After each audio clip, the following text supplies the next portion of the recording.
Hey there, space cadets and horror enthusiasts. Prepare yourselves for an adventure that will make your heart race faster than a 15-year-old juiced up on anabolic steroids. Welcome to the Dead Space Remake Impossible Mode Challenge Run, where we'll be tackling the most diabolically difficult mode in the game and probably questioning our life choices along the way. Now you might be asking, why would anyone voluntarily do this to themselves? Well, my friends, because we love a good challenge. And 100% achievements.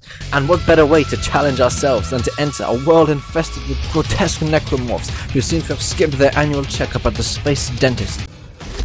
Prepare to witness moments that will make you spill your coffee, jump out of your seat, possibly reconsider your chosen profession.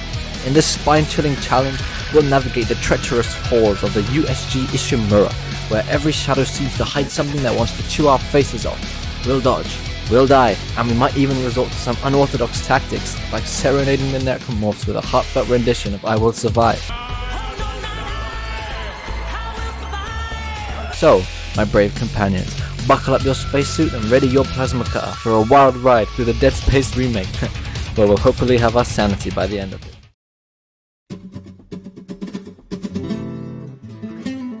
Okay, so I should probably clarify for the uninitiated what is actually meant by impossible mode. So essentially, impossible mode difficulty is exactly the same as hard mode difficulty in Dead Space, only except if you die, it's permadeath, so you get sent straight back to the beginning, Sonny Jim.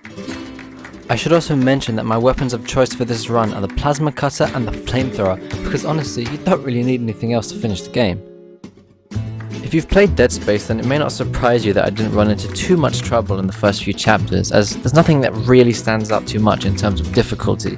Although for me personally, it's actually been a few months since I hopped into Dead Space, and instead of doing a few practice runs on hard mode, you know, like a normal person would, I actually just decided to wing it and see what happens. And if I had to be honest, the scariest part was actually the environmental hazards, like the doors you have to freeze in stasis, because those suckers are one-shots. And I'm actually ashamed how many times I've died to them in the past, so I was going to make sure on the run that it actually matters I was not going to die to them.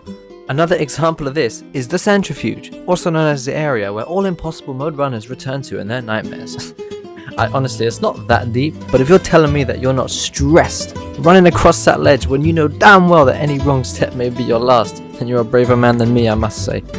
I survived my first encounter with the tentacle and grabbed the flamethrower, since you know, I think I need it more than this guy does.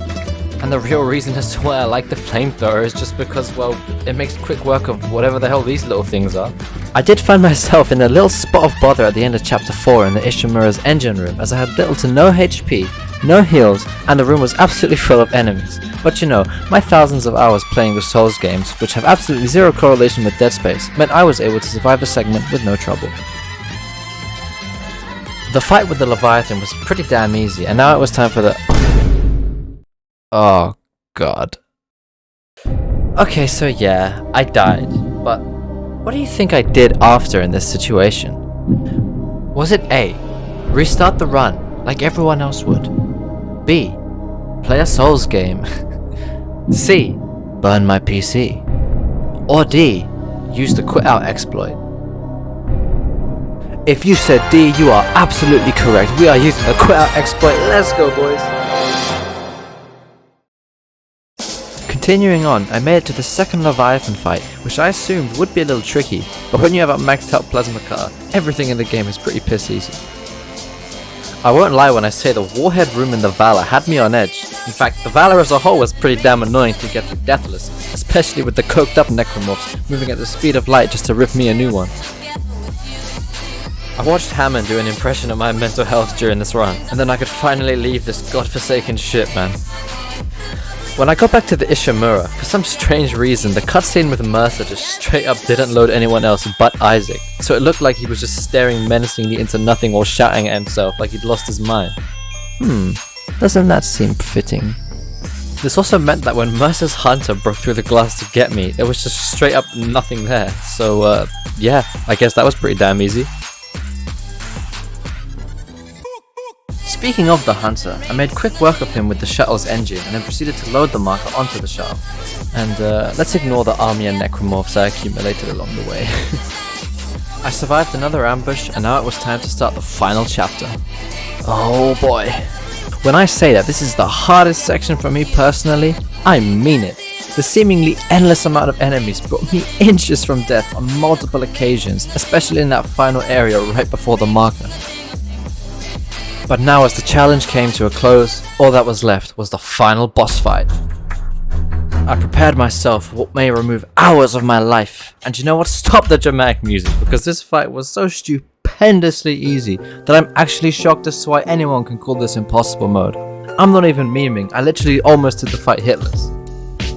And on that note, that concludes our thrilling journey through the treacherous depths of the Ishimura.